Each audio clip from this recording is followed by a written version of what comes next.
तो आप सभी, मैं आशा करता हूं कि क्लास 11th के हमारे सभी स्टूडेंट बहुत ही अच्छे होंगे। फिलहाल मैं जानता हूं कि क्लास 11th के सभी स्टूडेंट सोच रहे होंगे कि सर कुछ ऐसा हमें बताइए, क्योंकि हमारा बोर्ड एग्जाम बहुत ही नजदीक है। अब हमें वही क्वेश्चन पढ़ाइए जो हमारे एग्जाम में आए और जिसको हम लिख कर आए और उतना ही लिखे जितने में हमारा काम चल जाए, क्योंकि बहुत ही लॉन्ग अगर बताएंगे, बहुत बड़ा किसी टॉपिक के आंसर देंगे तो वो भी हमारे लिए दिक्कत है, क्योंकि अब उतना भी समय नहीं है कि हम उसको याद कर सके। हमें शॉर्ट और सिंपल में उत्तर दीजिए और उतना ही दीजिए जितने में हमारा काम चल जाए। अब वही क्वेश्चन पढ़ाइए जो हमारे एग्जाम में आए। तो अगर ऐसा आप भी सोच रहे हैं तो ये वीडियो आपके लिए बहुत ही ज्यादा इंपॉर्टेंट है। हमने आप सभी से प्रॉमिस किया था कि 50 मोस्ट इंपॉर्टेंट क्वेश्चन को हम बताएंगे आपके क्लास 11th फिजिक्स से, जिसको हमने एक एक करके 3 पार्ट में कराने का प्रॉमिस किया था। आप सभी ने बहुत प्यार और सपोर्ट दिए, इसके लिए दिल से शुक्रिया। आपको पता होगा कि पार्ट 1 हमने वीडियो लाया था जिसमें हमने लगभग 15 क्वेश्चन को कराए थे। फिर पार्ट 2 कल ही हमने लेकर आए थे जिसमें लगभग हमने 17 या 16 क्वेश्चन को कराए। अब पार्ट 3 आज का ये वीडियो है, इसमें जो बचे हुए क्वेश्चन है आज पूरी तरीके से कंप्लीट हो जाएगा। तो अदरवाइज अगर आपने पार्ट 1 को और पार्ट 2 को नहीं देखे हैं तो लिंक डिस्क्रिप्शन बॉक्स में है, परिभाषा पार्ट 1 के नाम से, परिभाषा पार्ट 2 के नाम से। इस वीडियो को पहले देख लीजिए, क्योंकि ये भी सभी हमारे इंपॉर्टेंट, वेरी इंपॉर्टेंट क्वेश्चन है। तो इसको देखने के बाद आप जरूर पार्ट 1 और पार्ट 2 भी जरूर देखिएगा, लिंक डिस्क्रिप्शन बॉक्स में है, ठीक है ना। चलिए जी, तो ये सभी जो क्वेश्चन है ना, ये संभावित हमारे प्रश्न है जो हमारे एग्जाम में बार बार पूछे गए हैं। चलिए, तो हम पहले क्वेश्चन से स्टार्ट करेंगे। अब पहले क्वेश्चन से ही सीखते हुए चलेंगे। तो पहला हमारा क्वेश्चन यहाँ पे क्या कहता है? पहला क्वेश्चन कहता है कि तनाव और विकृति को परिभाषित कीजिए। तो तनाव क्या होता है, स्ट्रेस क्या होता है, इसको समझ लेते हैं। तो कह रहा है कि पिंड के भीतर प्रति इकाई क्षेत्रफल, मतलब पिंड के भीतर प्रति इकाई क्षेत्रफल पर लगने वाला जो आंतरिक बल होता है उसी को तनाव कहते हैं। मतलब सिंपल सा अगर हम बात करें, तनाव का एक फॉर्मूला होता है, तनाव इक्वल टू, तनाव का एक फॉर्मूला होता है, तनाव इक्वल टू क्या होता है, आंतरिक बल बटे क्या होता है, क्षेत्रफल।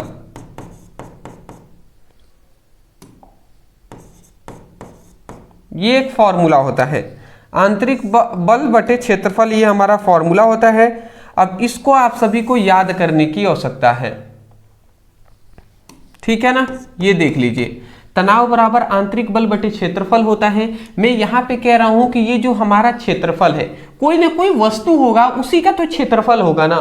तो इस वस्तु के हम कह रहे हैं कि यदि हम क्षेत्रफल को 1 ले लेते हैं, 1 मतलब इकाई, तो हम ये भी परिभाषा कह सकते हैं। ध्यान से सुनिएगा, परिभाषा केवल हम किताबी वाले नहीं बताएंगे, हम अपने तरफ से भी बताएंगे, और ठीक ऐसे भी लिखेंगे तो और भी सिंपल भी होगा और आपको एग्जाम में फुल नंबर में मिलेंगे।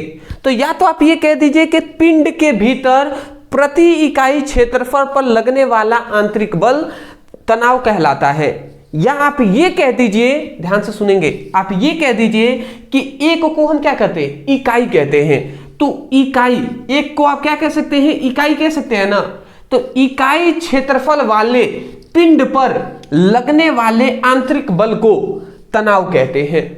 समझिएगा, ये पिंड क्या है, पिंड कहें या वस्तु कहें, दोनों बात एक ही है, पिंड कहें या वस्तु। तो क्या कह देंगे कि इकाई क्षेत्रफल वाले पिंड पर लगने वाले आंतरिक बल को, इस पर लगने वाले आंतरिक बल को ही तनाव कहते हैं। तो बताइए, आप कह नहीं देंगे, आसानी से आप कह देंगे।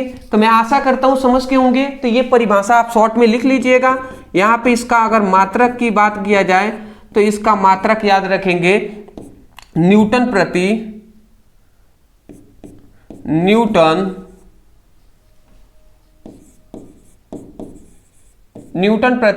मीटर होता है, ठीक है ना। तो ये मीटर स्क्वायर होता है, न्यूटन प्रति मीटर स्क्वायर होता है। और तनाव का एक और मात्रक होता है जो होता है पास्कल। तो ये भी बात आप याद रखेंगे। दूसरा अगर आप लिखना चाहें तो याद रखेंगे पास्कल। तो ये तनाव का दूसरा मात्रक होता है पास्कल, तो ये भी आप लिख सकते हैं। दूसरा होता है विकृति किसे कहते हैं। अब विकृति किसे कहते हैं जी, ये भी समझ लीजिए। तो क्या लिखा गया है, तनाव के कारण पिंड के आयाम में होने वाले सापेक्ष परिवर्तन को विकृति कहते हैं या कहलाता है। मतलब समझ रहे हैं, तनाव के कारण, जो ये तनाव है ना, तो तनाव के कारण, ठीक है, कोई भी चीज है उसको तान रहे, तो तनाव के कारण पिंडों के आयाम में होने वाले जो सापेक्ष परिवर्तन होता है उसी को विकृति कहते हैं। अगर कोई भी वस्तु को हम तानेंगे ना, खींचेंगे, तो तनाव के कारण जो पिंड के जो आयाम होता है, पिंड के आयाम में जो सापेक्ष परिवर्तन होता है उसी को विकृति कहते हैं। ठीक है, जैसे उदाहरण के तौर पे रबड़ की डोरी को खींचने पर उसमें तनाव और विकृति दोनों उत्पन्न होता है। रबड़ की डोरी को अगर हम खींचते हैं ना, तो देखिए तनाव और विकृति दोनों उत्पन्न होते हैं। तो ये बात आप याद रखेंगे। महत्वपूर्ण इसमें 2 पॉइंट्स हमने लिखा हुआ है कि तनाव का एसआई मात्रक क्या होता है, पास्कल होता है। तो बता ही दिए, या तो न्यूटन प्रति मीटर स्क्वायर कहें या पास्कल कह दें। दूसरी बात, विकृति जो होता है निरामात्रक होता है। जो विकृत होता है ना, इसका कोई मात्रक नहीं होता है, कोई विमीय सूत्र या मात्रक हम कह सकते हैं यूनिट नहीं होते हैं। स्क्रीनशॉट ले लीजिए, क्या बात है। तो चलिए, हमारा पहला एक क्वेश्चन कंप्लीट होता है। बिना देर के हम दूसरे क्वेश्चन पे आते हैं। अब थोड़ा सा हम फास्ट भी चलेंगे, ठीक है ना, क्योंकि बहुत सारे क्वेश्चन हमें देखने हैं। लगभग हम 20 क्वेश्चन तक तो इसमें आज देखेंगे ही। तो देख लीजिए, यहाँ पे कह रहा है कि द्रव क्या होता है, तरल और गैस में अंतर लिखिए।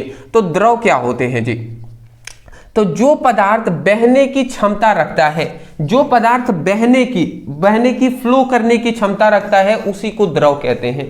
जैसे कि पानी हो गया, हवा हो गया, ये सभी फ्लो करने की, बहने की क्षमता रखते हैं ना, तो वो सभी हमारे क्या कहलाएंगे, द्रव कहलाएंगे। तरल और गैस में अंतर, तरल मतलब ही होता है द्रव, ठीक है ना। तो द्रव और गैस में क्या अंतर होता है, तो तरल का आयतन क्या होता है, निश्चित होता है, और गैस का आयतन निश्चित नहीं होता है, पहला अंतर। दूसरा, गैस अधिक संपीड़ित होती है। गैस जो होता है वो अधिक संपीड़ित होता है, मतलब जिस बर्तन में हम रखेंगे उसी बर्तन के आकार का ले लेगा, ठीक है ना। उसकी हम कह सकते हैं संपीड़न, मतलब लचीलापन इसमें ज्यादा होता है गैसों में, ठीक है ना। अगला आता है हमारा महत्वपूर्ण बिंदु में 2 पॉइंट्स याद रखेंगे कि द्रव में दाब जो होता है सभी दिशाओं में समान लगता है। मतलब द्रव में जो दाब लगेगा ना वो सभी दिशाओं में समान लगेगा। मान लेते हैं ये एक गुब्बारा है, समझिएगा।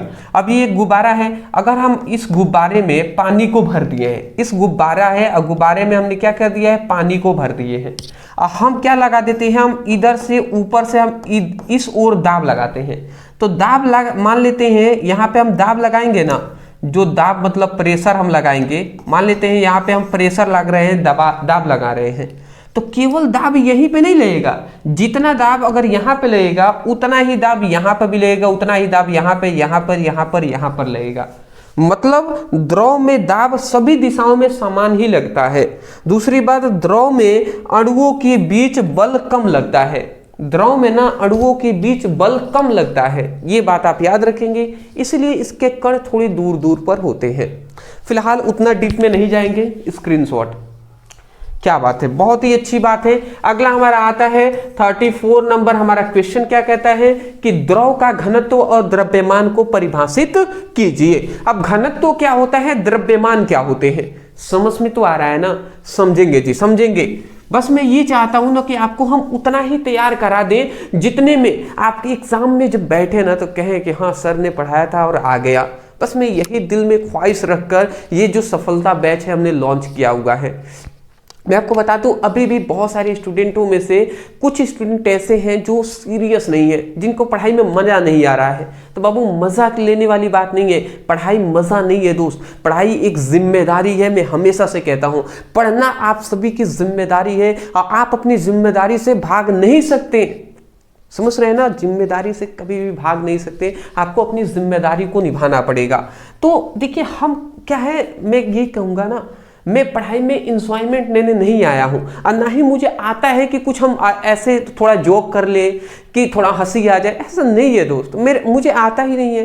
तो मैं ये चाहता हूँ ना कि आप सभी पढ़ रहे हैं तो एक सीरियस बंदे की तरह, एक सीरियस स्टूडेंट की तरह, एक अच्छे पुत्र की तरह आप पढ़ाई करें कि आपके माता पिता सोचे कि हाँ हमारा लड़का है वो अच्छा पढ़ाई कर रहे हैं या हमारी लड़की है वो अच्छी पढ़ाई कर रही हैं। तो ये चीज़ें होनी चाहिए दोस्त, समझ तो रहे हैं ना? ठीक है जी, चलिए। तो द्रव्यमान किसे कहते हैं? तो कहा गया है कि किसी पिंड में उपस्थित पदार्थों की जो मात्रा होती है उसी को द्रव्यमान कहते हैं। कोई भी पिंड है तो पिंड में उपस्थित पदार्थों की जो मात्रा होती है उसी को द्रव्यमान कहते हैं। जैसे ये एक हमारे पास पिंड है, मतलब वस्तु है, तो वस्तु होगा ये बहुत सारे कणों से, पदार्थों के कणों से मिलकर बना होगा। तो इनकी जो मात्रा होगी ना, इनकी जो कणों की जो मात्रा होगी उसी को हम क्या कहेंगे? द्रव्यमान कहेंगे। तो परिभाषा बोल देंगे, पिंड में उपस्थित पदार्थों की मात्रा को द्रव्यमान कहते हैं। ठीक है ना? तो ये बात आप याद रखेंगे। अगली बात यहाँ पे आता है, एक बात याद रखेंगे कि हम ये कह सकते हैं इसका मात्रक जो होता है याद रखेंगे किलोग्राम होता है। ठीक है ना? किलोग्राम होता है। अगला बात याद रखेंगे घनत्व क्या होता है? तो प्रति इकाई आयतन में, प्रति इकाई आयतन में उपस्थित द्रव्यमानों की मात्रा को क्या कहते हैं? घनत्व कहते हैं। ठीक है ना? प्रति इकाई आयतन में द्रव्यमान की मात्रा को क्या कहते हैं जी? घनत्व कहते हैं। ठीक है? जैसे इसका एक घनत्व का फॉर्मूला होता है, घनत्व बराबर होता है द्रव्यमान बटे आयतन। घनत्व बराबर क्या होता है? द्रव्यमान बटे आयतन होता है। तो ये बात आप याद रखिएगा, यहाँ पे देख लीजिए घनत्व बराबर क्या होता है? द्रव्यमान बटे आयतन होते हैं। तो यहाँ पे हम क्या कह रहे हैं? यदि आयतन जो है ना, आयतन, इसको हम क्या ले लेते हैं? यदि आयतन को, घनत्व बराबर द्रव्यमान बटे आयतन, तो यदि आयतन को हम क्या ले लेते हैं? इकाई ले लेते हैं। इकाई मतलब हम कह सकते हैं इकाई कह दें या एक कह दें। तो यदि हम घनत्व को जो आयतन है ना, अगर आयतन को हम एक ले लेते हैं तो उस समय पे जो द्रव्यमान होता है वो घनत्व कहलाता है।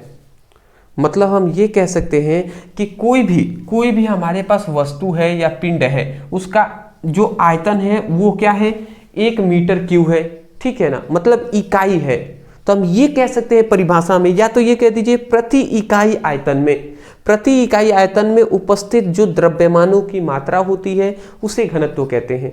ठीक इसी परिभाषा को हम इस शब्द में भी बोल सकते हैं कि इकाई आयतन में उपस्थित पदार्थों के द्रव्यमान को घनत्व कहते हैं।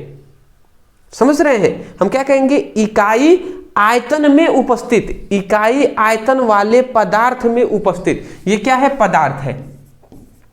और ये पदार्थ है ना, तो हम ये कह रहे हैं कि ये जो पदार्थ है ये इकाई आयतन वाला है, मतलब जिसकी लंबाई, चौड़ाई, ऊंचाई इक्वल होता है ना, वही हमारा आयतन होता है।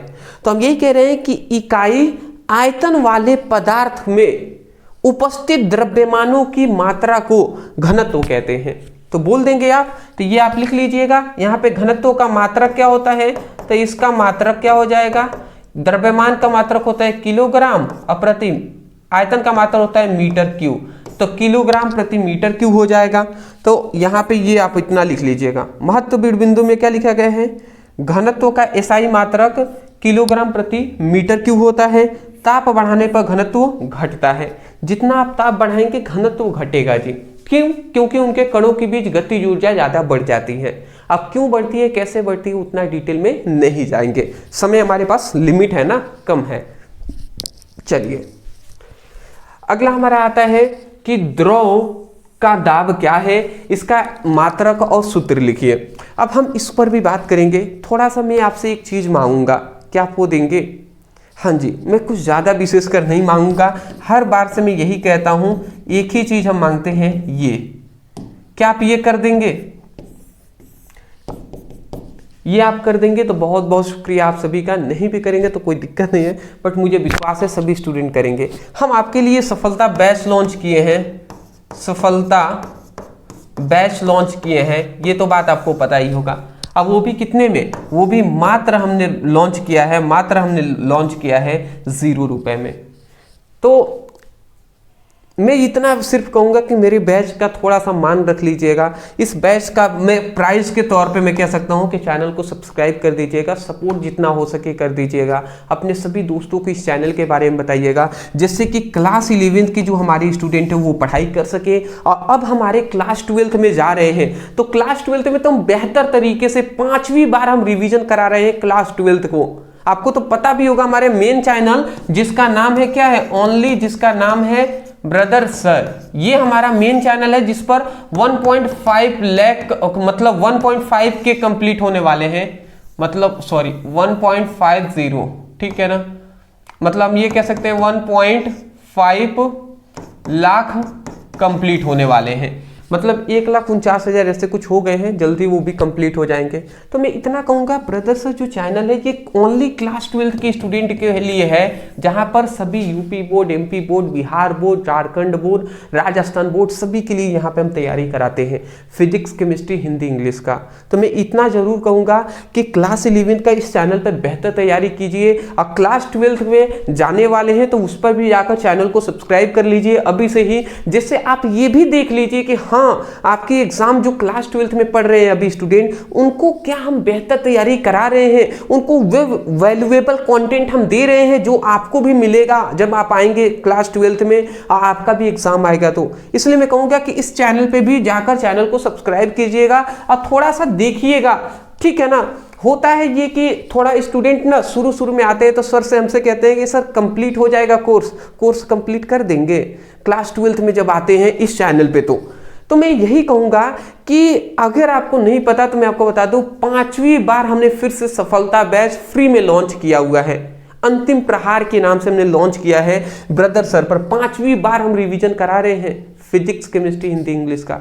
अब इससे ज़्यादा हम क्या करें, 5 बार कम होता है जी रिवीजन। स्कूल में तो 1 बार रिवीजन भी नहीं होता है, स्कूल में कोर्स कंप्लीट करते में ही समय चला जाता है। तो ये चीज़ें हैं, तो मैं इतना कहूँगा सपोर्ट कर दीजिएगा दोस्त, बस इतना ही हम कहेंगे, अदर कुछ नहीं मांग रहे हैं हम आपसे। अगला कह रहा है, चलिए ज़्यादा ही थोड़ा डिटेल में चले गए थे, द्रव्य का दाब क्या होता है, इसका मात्रक और सूत्र लिखिए। तो द्रव्य का दाब क्या होता है, दाब मतलब प्रेशर।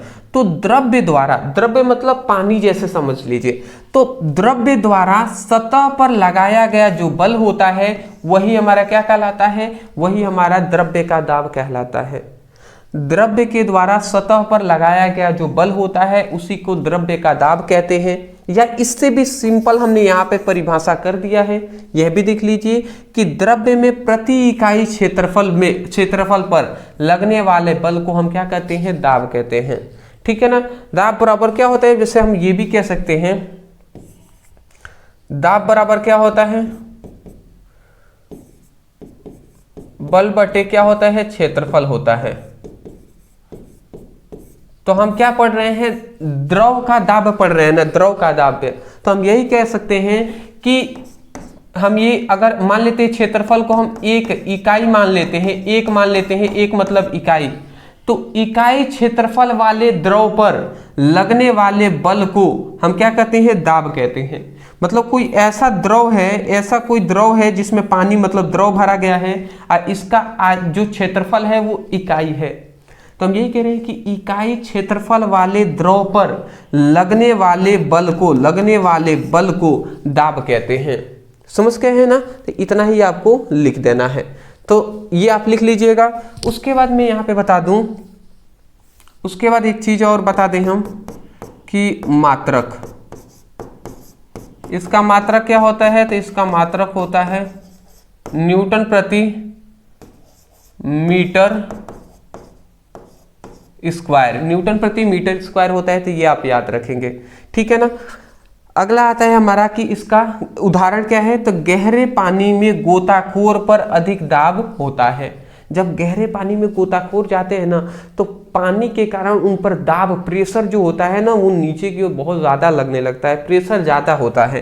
तो वही बात है, गहरे पानी में गोताखोर पर अधिक दाब होता है, ये आप याद रखेंगे।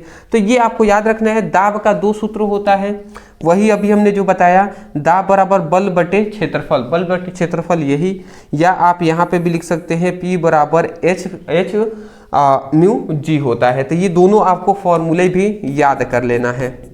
अगला हमारा आता है महत्वपूर्ण बिंदु में कि एसआई मात्रक पास्कल होता है। दाब का एसआई मात्रक न्यूटन प्रति मीटर स्क्वायर कहें या पास्कल कह दे, ठीक है। अगला आता है दाब गहराई के साथ बढ़ता है। जितना आप गहरे नीचे जाते जाएंगे दाब जो होता है, प्रेशर होता है, वो बढ़ता है। स्क्रीनशॉट। हाँ जी। अगला हमारा आता है सतही तनाव को परिभाषित कीजिए तथा सूत्र लिखिए। अब सतही तनाव क्या होता है दोस्त, समझ लेते हैं, समझ जाएंगे ना। चलिए आइए हम देख लेते हैं सतही तनाव। सतही तनाव का मतलब होता है द्रव की सतह को सिकुड़ने की प्रवृत्ति ही सतही तनाव कहलाती है। बताइए, समझ नहीं गए कि द्रव का जो सतह है, द्रव का सतह का सिकुड़ने की जो प्रवृत्ति है, सिकुड़ने की जो उसकी प्रवृत्ति है, गुण हम कह सकते हैं, वही सतही तनाव कहलाएगा। या इससे भी सिंपल करके हम ये भी बोल सकते हैं कि सतह पर प्रति इकाई लंबाई पर लगने वाले बल को सतही तनाव कहते हैं। मतलब हम ये कह सकते हैं कि सतही तनाव का फॉर्मूला होता है, सतही तनाव का फॉर्मूला होता है बल बटे लंबाई, ठीक है ना। तो ये हम परिभाषा बोल सकते हैं, ये हम परिभाषा कह सकते हैं जी। देख लीजिए, सतही तनाव बराबर बल बटे लंबाई होता है। तो यही तो हम कह रहे हैं। हम क्या कह रहे हैं कि लंबाई जो है, अगर लंबाई जो है इसको 1 मान लेते हैं, मतलब इसको इकाई कह दे रहे हैं, तो हम यही कह रहे हैं कि इकाई लंबाई पर लगने वाले बल को सतही तनाव कहते हैं। समझ में आ गया ना। तो सतह पर ये कह दीजिए कि सतह पर प्रति इकाई लंबाई पर लगने वाले बल को सतही तनाव कहते हैं। या आप ये कह दीजिए कि मान लेते ये कोई सतह है, तो ये सतह जो है ना उसकी लंबाई 1 है। इसकी लंबाई मान लेते हैं जिसकी लंबाई 1 हो, ठीक है ना, 1 मीटर हो, ऐसे हो कोई सतह। तो हम यही कह रहे हैं कि इकाई लंबाई वाले सतह पर लगने वाले बल को ही हम सतही तनाव कहते हैं। बोल देंगे ना। इसका मात्रक क्या बोल देंगे जी, इसका मात्रक न्यूटन प्रति मीटर कहेंगे। तो ये बात आप याद रखेंगे। पानी की बूंद क्या होता है, बूंदों का गोला होना। पानी की जो बूंद होते हैं वो गोल होना ही सतही तनाव का क्या है, एक कारण है जी। महत्वपूर्ण बिंदु में इसका एसआई मात्रक न्यूटन प्रति मीटर, अभी तो हमने बताया बल का मात्रक न्यूटन, लंबाई का मात्रक मीटर, न्यूटन प्रति मीटर हो जाएगा। दूसरा, ताप बढ़ाने पर सतही तनाव घटता है। ताप जितना हम बढ़ाएंगे ना, ताप हम जितना बढ़ाएंगे सतही तनाव जो होता है वो भी, सतही तनाव भी बढ़ता है। सतही तनाव मतलब ताप के क्या होता है, व्युत्क्रमानुपाती होता है सतही तनाव। ये आप नहीं समझ में आ रहा होगा। देखिए, ताप जितना हम बढ़ाएंगे ना तो वो सतही तनाव का मान उतना ही घटेगा। अगर हम ताप के मान को घटाएंगे तो सतही तनाव अपने आप ही बढ़ेगा। बस इतनी ही बात है। स्क्रीनशॉट ले लीजिएगा। जैसे मैं साइड हट रहा हूं ना दोस्त, आपको क्या करना है, स्क्रीनशॉट ले लेना है। वो जरूरी नहीं है कि मैं कहूंगा तभी आप ले लीजिएगा, ठीक है ना। तो ये आप अभी भी इसका स्क्रीनशॉट ले लीजिए। इसमें कुछ आपको सब कुछ यहाँ पे दिखाई दे ही रहा है, ठीक है। स्क्रीनशॉट ले लीजिए। क्या यहाँ पे कहा गया, अब देखिए यहाँ पे एक इंपॉर्टेंट क्वेश्चन हमारा आ गया। क्या कह रहा है, ताप विस्तार। अब ताप विस्तार बहुत बार पूछा गया है, समझ लेते हैं। ताप विस्तार क्या है, ठोस, द्रव और गैस में अंतर समझाइए। तो यहाँ पे हमने लिख भी दिया है कि ताप बढ़ाने पर पदार्थों की आयाम में वृद्धि को हम क्या कहते हैं, ताप विस्तार कहते हैं। समझे, ताप बढ़ाने पर पदार्थों के आयाम में वृद्धि। अगर हम ताप बढ़ाते हैं तो ताप बढ़ाने पर पदार्थों के आयाम में वृद्धि को ही हम ताप विस्तार कहते हैं, ठीक है। या आप इससे भी सिंपल करके बोल सकते हैं, ताप परिवर्तन से लंबाई क्षेत्रफल और आयतन में परिवर्तन को ताप विस्तार कहते हैं।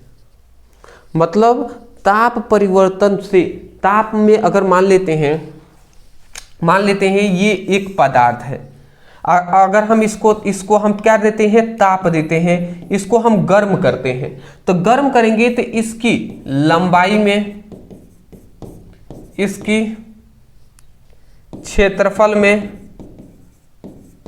और इसके आयतन में क्या होगा, इन तीनों में से किसी न किसी में क्या होगा, परिवर्तन होगा। अब उसी परिवर्तन को, जो परिवर्तन हो रहा है उस परिवर्तन को ही हम ताप विस्तार कहते हैं, उसी को ताप विस्तार कहते हैं। मतलब यहां पे वही बात लिखा गया है कि ताप में परिवर्तन से, ताप परिवर्तन में किसी वस्तु की लंबाई, क्षेत्रफल या आयतन में होने वाले परिवर्तन को ताप विस्तार कहते हैं। वही ना लिखा गया जी, ताप परिवर्तन से लंबाई, कोई ना वस्तु है तो उसी की ना लंबाई है जी, तो ताप परिवर्तन से किसी भी वस्तु की लंबाई, क्षेत्रफल और या आयतन में परिवर्तन को ही हम ताप विस्तार कहते हैं। आशा करता हूँ समझ के होंगे। उदाहरण जैसे होता है रेल की पटरियों में गैप छोड़ जाता है, रेल की जो पटरियां होती है वो उसमें गैप छूट जाता है। देखेंगे एक समय पर रेल की पटरियां आपस में जुड़ी रहती हैं, जैसे जैसे टेम्परेचर बढ़ता है ना तो उनकी क्या होता है, टेम्परेचर बढ़ता है, बहुत गर्मी आती है तो उनके बीच में कुछ रिक्त स्थान भी आ जाते हैं, तो ये सभी कारण होता है जी। अगला हमारा आता है ठोस, द्रव और गैस में अंतर। अब इनके बीच में क्या अंतर है तो देख लीजिए, हमने दो अंतर यहाँ पे लिख दिए हैं। क्या लिखे हैं, ठोस में तो इसका आयतन और आकार निश्चित होता है और यहाँ पे इसका गलनांक अधिक होता है, यहाँ पे गलनांक कर लीजिएगा, ठीक है ना। अगला आता है द्रव में, तो इसका आयतन ओनली निश्चित होता है और इसका आकार जो होता है वो अनिश्चित होता है द्रव का। और गैस में क्या होता है, आयतन और आकार, आयतन और आकार क्या होता है, आयतन और आकार अनिश्चित होता है और इसका घनत्व क्या होता है, बहुत कम होता है। ये सब हम बहुत पहले ही समझा दिए हैं, उतना आप समय नहीं है कि हम डिटेल में जाएंगे। महत्वपूर्ण बिंदु में याद रखेंगे, ताप बढ़ाने पर ताप विस्तार जो है वो भी क्या होता है, बढ़ता है, ठीक है ना। तो ये बात आप याद रखेंगे। और यहाँ पे ताप घटने पर संकुचन भी क्या होता है, रहता है। तो ये चलिए याद रखिएगा, इतना ये समझ ही गए हैं, स्क्रीनशॉट ले लीजिए, नीचे वाला दिखाई दे, ये इंपॉर्टेंट है। चलिए अगला हमारा आता है 38 नंबर क्वेश्चन, लंबाई का तापीय गुणांक क्या है। लंबाई का तापीय गुणांक क्या होता है ये हमें समझना है, तो ये भी हम समझ लेते हैं, लंबाई का तापीय गुणांक। तो यहाँ पे क्या कह रहा है आप सभी समझिएगा, यहाँ पे कह रहा है कि यदि ताप परिवर्तन से लंबाई परिवर्तन को दर्शाता है, ठीक है ना, मतलब लंबाई का तापीय गुणांक क्या करता है, तो ताप में हम जितना परिवर्तन करेंगे, ताप को बढ़ाएंगे, तो जो वस्तु है उसकी लंबाई में भी परिवर्तन होता है, तो उसी को दर्शाने वाला जो कारक होता है ना, जो चीज होता है, वही क्या है, लंबाई का तापीय गुणांक है। मतलब लंबाई का तापीय गुणांक ये दिखाता है कि अगर आप ताप बढ़ा रहे हैं या घटा रहे हैं तो वस्तु की लंबाई में भी घट रहा है, कभी बढ़ रहा है, तो ये चीजें देखने को मिलती हैं। या इसी को आपको सिंपल में भी करके बताया गया है। यहाँ पे क्या बताया गया है, प्रति डिग्री ताप वृद्धि पर प्रति इकाई मूल लंबाई में परिवर्तन, प्रति इकाई मूल लंबाई में परिवर्तन को ही हम क्या कहते हैं, तापीय गुणांक कहते हैं, ठीक है ना। मतलब प्रति डिग्री ताप में वृद्धि करेंगे, अगर हम थोड़ा सा ताप में प्रति डिग्री में वृद्धि करते हैं ना, तो प्रति इकाई मूल लंबाई में जो परिवर्तन होगा उसी को वो क्या है, वो लंबाई का तापीय गुणांक है। जैसे उदाहरण पे देख लीजिए, लोहे के छड़ को गर्म करने पर लंबा होना। देखते हैं कि लोहे के छड़ को गर्म करेंगे ना, थोड़ा सा खींचेंगे तो वो अपने आप ही लंबा हो जाएगा। तो वो क्या हो रहा है, पर जितना हम क्या कर रहे हैं, यहाँ पे पहले ही कहा गया है ताप परिवर्तन से, अगर हम ताप में बढ़ाएंगे, ताप को परिवर्तित करेंगे तो लंबाई में परिवर्तन भी होता है, लंबाई में परिवर्तन को दर्शाता है, तो लंबाई में भी बदलाव होगा। तो वही बात है, तो या तो आप सिंपल से देखिए, या तो सिंपल से यहां से लेकर वहां तक एक परिभाषा लिख लीजिए, या दूसरा परिभाषा यहां से लेकर और यहां तक लिख लीजिए और उदाहरण दे दीजिए। दोनों में से कोई एक ही देना है, दोनों देंगे तो उतना अगर दे पाते हैं तो अच्छी बात है, एक ही कोई दीजिएगा। हम तो दोनों लिख दिए हैं जो आपको समझ में आए। अगला हमारा आता है कि आयतन का तापीय गुणांक क्या है। अब देखिए, ये लंबाई का तापीय गुणांक था, ये आयतन का तापीय गुणांक है, इसमें कुछ ज्यादा नहीं है। देखिए इसमें सेम वही है, क्या है, आयतन का तापीय गुणांक में ये बताया गया है कि ताप से आयतन परिवर्तन को दर्शाता है। मतलब ये कहा जा रहा है कि ताप में परिवर्तन के साथ साथ आयतन में परिवर्तन को दर्शाता है। कौन? आयतन का तापीय गुणांक।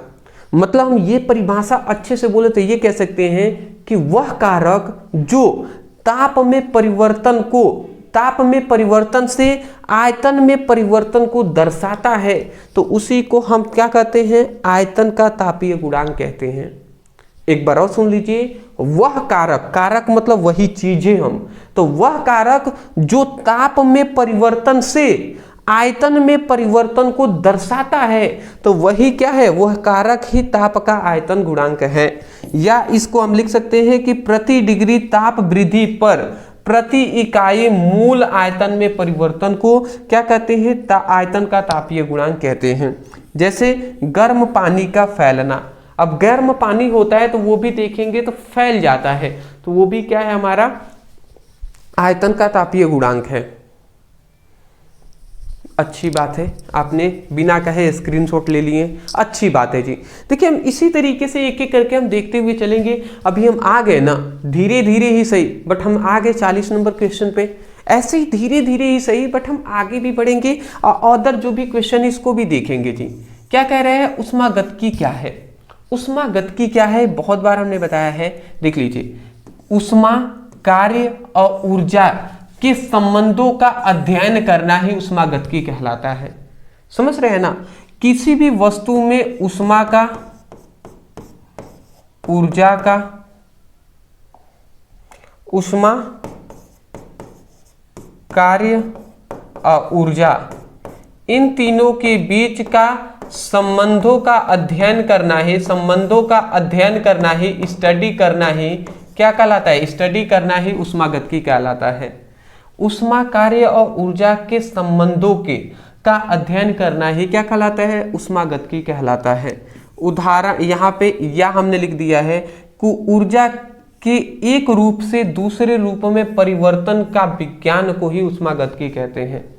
मतलब ऊर्जा का एक रूप से दूसरे रूप में परिवर्तन करने का जो विज्ञान है वही ऊष्मागतिकी है या ऊष्मागतिकी विज्ञान है, जिसमें ऊर्जा एक रूप से दूसरे रूप में बदलता है, ट्रांसफॉर्म होता है।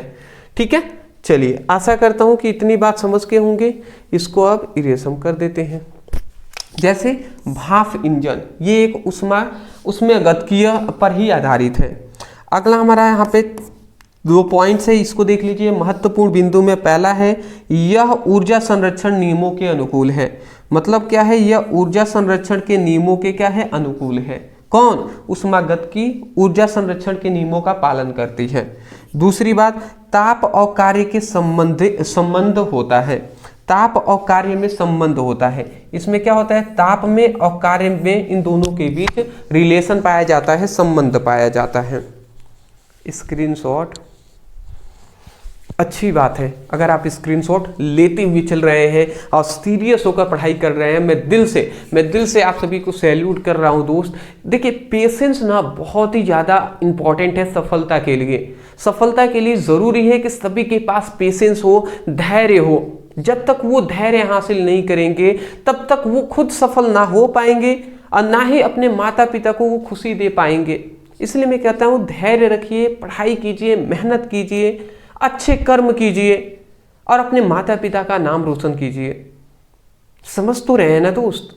देखिए जितने स्टूडेंट हैं समझ रहे हैं ना, तो मुझे दिल से खुशी होती है। चलिए आप उस भावनाओं को समझ रहे हैं, अपने माता पिता को, अपनी जिम्मेदारी को समझ रहे हैं। इससे बड़ी बात क्या हो सकती है? आप इस उम्र में ही समझ रहे हैं। बहुत लोग ना बहुत बड़े हो जाते हैं उम्र में, ठीक है ना, तब भी वो नहीं समझ पाते, बट आप समझ रहे हैं, ये बहुत बड़ी बात है। अगला आता है हमारा कि आंतरिक ऊर्जा क्या होता है। आंतरिक ऊर्जा क्या होती है इसको समझ लेते हैं। आंतरिक ऊर्जा मतलब अंदर की ऊर्जा। आंतरिक ऊर्जा का 2 परिभाषा हम देंगे यहाँ पे। क्या दे रहे हैं? पहला तो किसी तंत्र के, तंत्र मतलब होता है सिस्टम, ठीक है ना, या प्रणाली भी हम कह सकते हैं। तो किसी तंत्र के कणों की कुल ऊर्जा को ही हम आंतरिक ऊर्जा कहते हैं। मतलब किसी सिस्टम में किसी सिस्टम के जो कण होते हैं उनकी जो कुल ऊर्जा होती है उसी को आंतरिक ऊर्जा कहते हैं। मान लेते हैं ये सिस्टम है, इसमें बहुत सारे कण हैं, तो इन सभी कणों की जो कुल ऊर्जा है वही हमारा आंतरिक ऊर्जा कहलाएगा। समझ गए होंगे आप? ठीक है। अगला आता है, या तो आप ये कहते हैं या तो आप ये भी कह सकते हैं कि कणों की गतिज व स्थितिज ऊर्जा का योग जो होता है, ठीक है ना, उसी को आंतरिक ऊर्जा कहते हैं। मतलब कणों की गतिज ऊर्जा और स्थितिज ऊर्जा का योग ही आंतरिक ऊर्जा कहलाता है। मतलब आंतरिक ऊर्जा का यहां से एक फॉर्मूला भी मिलता है। आंतरिक ऊर्जा का एक फॉर्मूला भी मिलता है, वो क्या होता है? गतिज ऊर्जा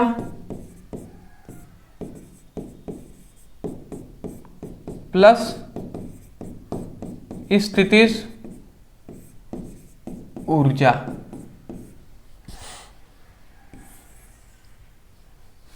ठीक है ना? तो आंतरिक ऊर्जा इक्वल टू गतिज ऊर्जा प्लस स्थितिज ऊर्जा होता है। तो ये बात आप याद रखेंगे। अगला आता है, उदाहरण में क्या है कि गर्म गैस से अधिक आंतरिक ऊर्जा।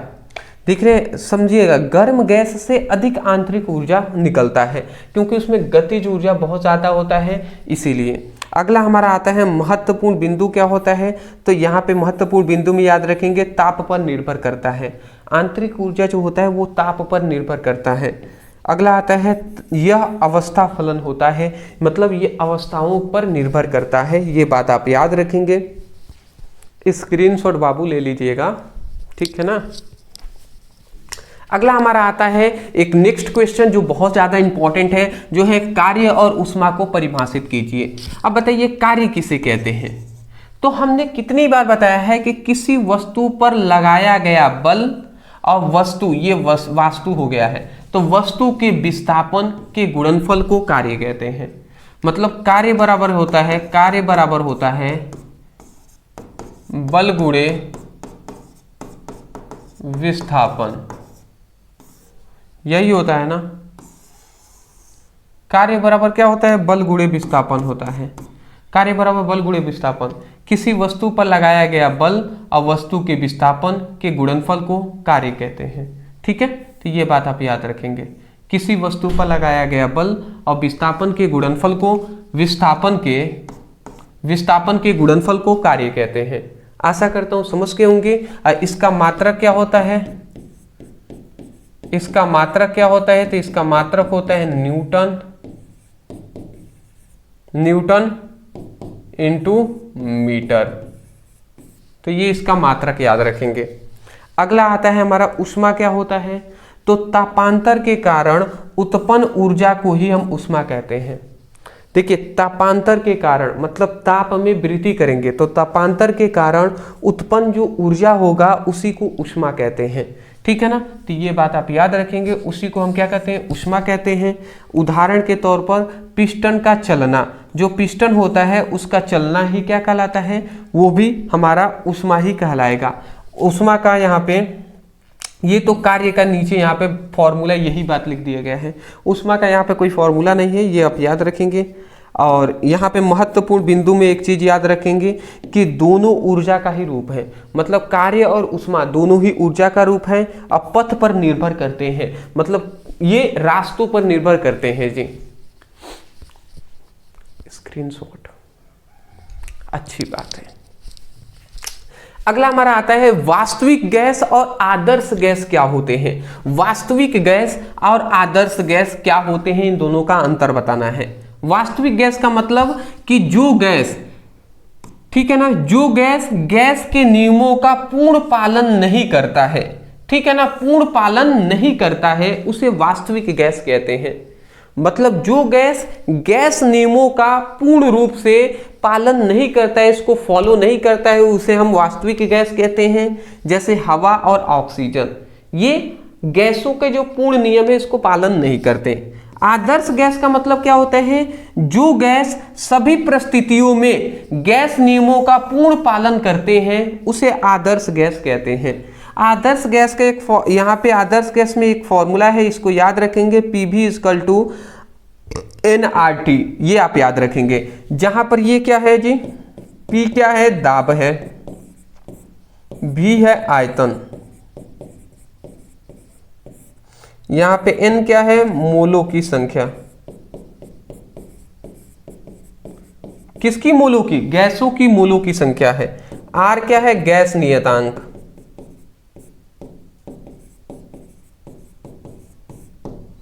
और यहां पे T क्या है, परम ताप। ये आप याद रखिएगा।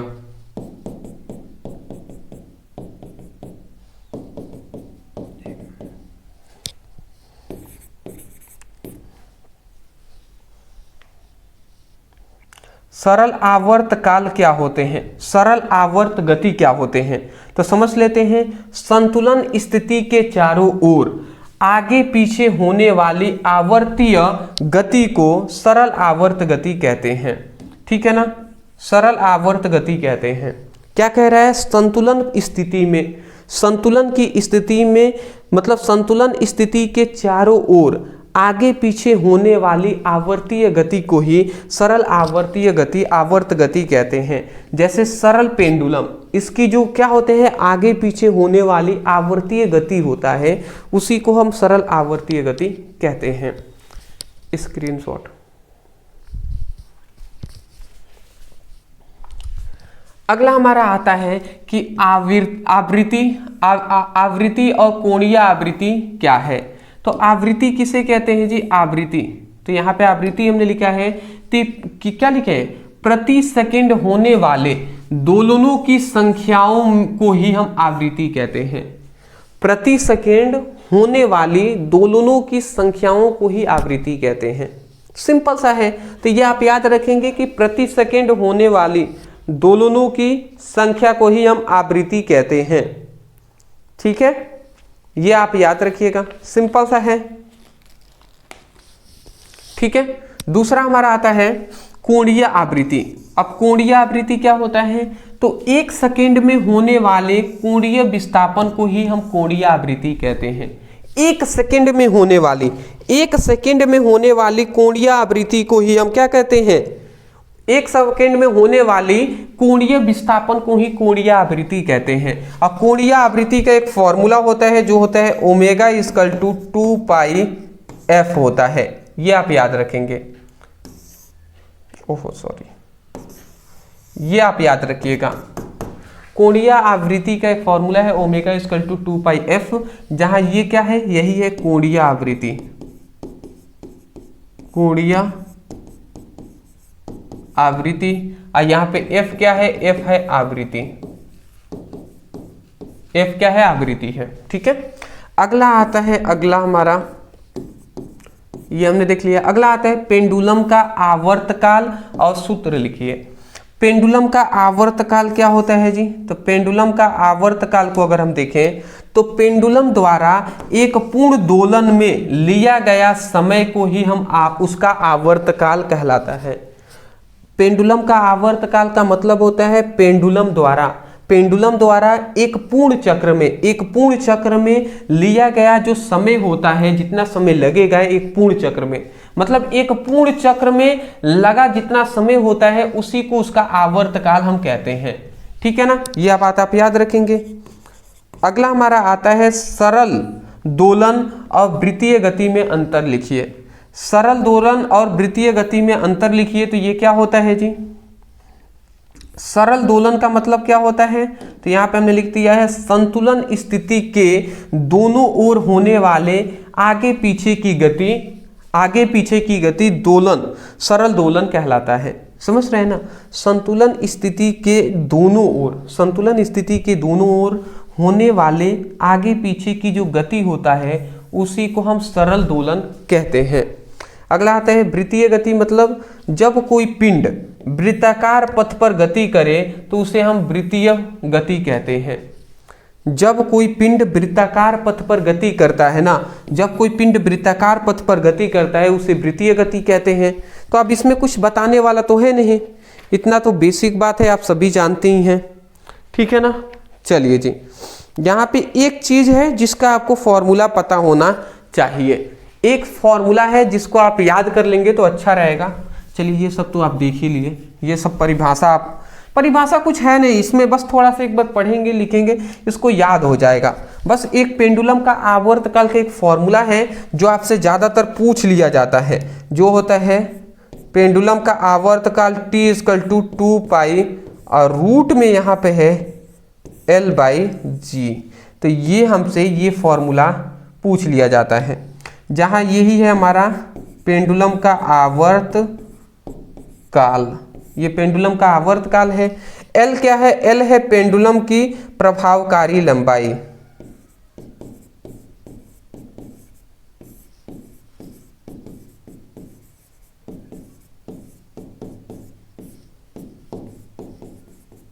पेंडुलम की प्रभावकारी लंबाई। और G क्या है? गुरुत्वीय त्वरण। ये आप याद रखेंगे, समझ के है ना। तो चलिए स्क्रीनशॉट आप ले लिए हैं, नहीं लिए तो ले लीजिए। ले लिए? क्या बात है, आगे बढ़ते हैं। अब ज्यादा नहीं है, लास्ट अब हम लोग का ये चल रहा है। अगला आता है तरंग क्या है, इसका सरल परिभाषा उदाहरण देना है। अब समझ लेते हैं जी तरंग क्या होता है। तरंग क्या है? माध्यम में ऊर्जा के संचार करने वाली गति को ही हम तरंग कहते हैं। मतलब कोई भी माध्यम है, वायु माध्यम हो, जल माध्यम हो, कांच माध्यम है, ये सभी माध्यम है। तो कोई भी माध्यम हो, तो माध्यमों में ऊर्जा का संचार, मतलब कोई भी माध्यम हो उसमें ऊर्जा का जो संचार करना होता है, गति करने वाली, संचार करने वाली, मतलब हम कह सकते हैं कि जाने वाली। तो संचार करने वाली जो गति को ही हम क्या कहते हैं? तरंग कहते हैं। जैसे कि जल तरंगे हो गई, ध्वनि तरंगे हो गई, ये सभी हमारी तरंगे ही हैं जी। अगला यहाँ पे आता है हमारा 50 नंबर, ध्वनि तरंग क्या है, इसकी विशेषताएं लिखिए। तो यहाँ पे हमने यहाँ पे लिखा है ध्वनि तरंगे। मतलब क्या होता है? ध्वनि से उत्पन्न अनुदैर्ध्य तरंगों को ही हम ध्वनि तरंगे कहते हैं। ध्वनि से उत्पन्न अनुदैर्ध्य तरंगों को ही ध्वनि तरंगे कहते हैं। विशेषताएं, माध्यम आवश्यक है, ध्वनि तरंगों के लिए माध्यम आवश्यक है। जैसे वायु माध्यम में बोल रहे हैं तो आवाज एक स्थान से दूसरे स्थान पर जा रहा है। अगर हम अंतरिक्ष में चले जाएं जहां निर्वात है, वायु नहीं है, तो वहां पे हमारी ये आवाज जो है ना वो एक स्थान से दूसरे स्थान पर नहीं जाएगी। अगर आप यहाँ पे भी है ना, हम बोलेंगे तो उनको सुनाई नहीं देगा आपको। ये चीजें हैं। अगला आता है निर्वात में नहीं चलता है। निर्वात मतलब वही अंतरिक्ष में नहीं चलता है। अंतिम हमारा आता है कि तरंगों की ऊर्जा। तरंग में ऊर्जा क्या है, इसका सूत्र लिखिए। तो तरंग में ऊर्जा क्या होता है, इसका सूत्र लिखिए। तो तरंग में ऊर्जा का मतलब क्या होता है? तरंगों द्वारा वहन की जाने वाली ऊर्जा को ही तरंग ऊर्जा कहते हैं। तरंगों द्वारा वहन की जाने वाली जो ऊर्जा है उसी को तरंग ऊर्जा कहते हैं। और इसका जो क्या होता है, जो ऊर्जा होता है वो ए के क्या होता है? समानुपाती होता है। मतलब ये क्या है? तरंग ऊर्जा है। और ये क्या है? हमारा आयाम है। तो ये क्या है? तरंग ऊर्जा जो होता है वो आयाम के वर्ग के समानुपाती होता है। ठीक है ना। तो ये बात आप याद रखेंगे। तो ये हमारा पूरी तरीके से ये हमारा, पहले आप स्क्रीनशॉट ले लीजिए तब हम बताते हैं एक आवश्यक बात। चलिए जी, तो सबसे पहले तो मैं दिल से आप सभी को सैल्यूट करता हूं, दिल से आपके लिए तालियां हम बजाते हैं, क्योंकि आप सभी ने वो अद्भुत काम किए हैं जिसको सभी स्टूडेंट नहीं कर पाए होंगे। मैं पूरी तरीके से विश्वास के साथ कह सकता हूं कि देखिए सफलता उन्हीं को मिलती है जो कठिन मेहनत करते हैं। कैसी भी परिस्थिति हो, मन करे या ना करे, पढ़ाई करते हैं, उन्हीं को मिलता है। मैं कह रहा हूं कि ये जो सफलता बैच हमने लॉन्च किया हुआ है, इसको देखने वाले तो बहुत होंगे, परंतु अंत तक देखने वाले कुछ ही स्टूडेंट होंगे, जिसमें से वो आप हैं। और जो अंत तक बने रहते हैं ना, उन्हीं को सफलता मिलती है। इसकी गारंटी मैं खुद दे सकता हूं आप सभी को। छोड़ना नहीं है दोस्त, ये चीजें हैं। तो मैं आपको बता दूं कि आज हमने आप सभी से जो प्रॉमिस किया था 50 महत्वपूर्ण परिभाषा को कराने का, 50 परिभाषा को कराने का, वो आज आपका कंप्लीट होता है। भले ही इसके लिए हमने 3 वीडियो बनाया, पार्ट 1, फिर पार्ट 2 और पार्ट 3। अगर पार्ट 1 और पार्ट 2 को नहीं देखे, लिंक डिस्क्रिप्शन बॉक्स में है, देख सकते हैं। अब आपको आगे क्या चाहिए ये आप हमें बताइएगा। देखिए मैं आपको यहां पे बता दूं कि आप या तो आप चाहें तो केमिस्ट्री के जो सिद्धांत है उस पर या तो वीडियो चाहिए तो ये आप हमें बता दीजिए, पूरी किताब से जो महत्वपूर्ण 10 सिद्धांत है वो हम ला दें, या आपको फिजिक्स में फिजिक्स के क्लास 11 फिजिक्स के महत्वपूर्ण नियम है, 20 महत्वपूर्ण नियम है, उस पर हम वीडियो ला दें। तो जो आप कमेंट करेंगे, अब परिभाषा फिजिक्स में भी कंप्लीट है, केमिस्ट्री में भी कंप्लीट हो गया, ठीक है ना। तो अब बचे हुए हैं नियम और सिद्धांत। तो इसमें से दोनों में क्या चाहिए ये आपको हमें कमेंट सेक्शन में बताना है। कमेंट करना ना भूलें, कमेंट करके आप सभी बता दीजिएगा इसमें से कौन सा वीडियो आप सभी का चाहिए। जिस पर ज़्यादा कमेंट आएगा उसके अनुसार हम वीडियो लाएंगे जी। अदरवाइज दिल से आप सभी का शुक्रिया, थैंक यू सो मच। आप इतना प्यार और सपोर्ट दिखा रहे हैं, दे रहे हैं, तो चैनल पर नए सब्सक्राइब कर लीजिएगा, कर लेंगे ना, कर दीजिएगा। हाँ, मेन चैनल हमारे ब्रदर सर है, तो उस पर क्लास 12 की आपको स्टडी करना ही है, तो अभी जाकर चैनल को वो भी सब्सक्राइब कर दीजिए और वो भी आप देखिए वहाँ पे जाकर कि आप सब की तैयारी हम कितनी अच्छे तरीके से क्लास 12 का इस बार भी करा रहे हैं, हर बार कराते हैं, और अगली बार जब आप आएंगे और भी बेहतर तरीके से तैयारी कराई जाएगी, ठीक है ना। थैंक यू सो मच इतना प्यार और सपोर्ट देने के लिए, थैंक यू जी।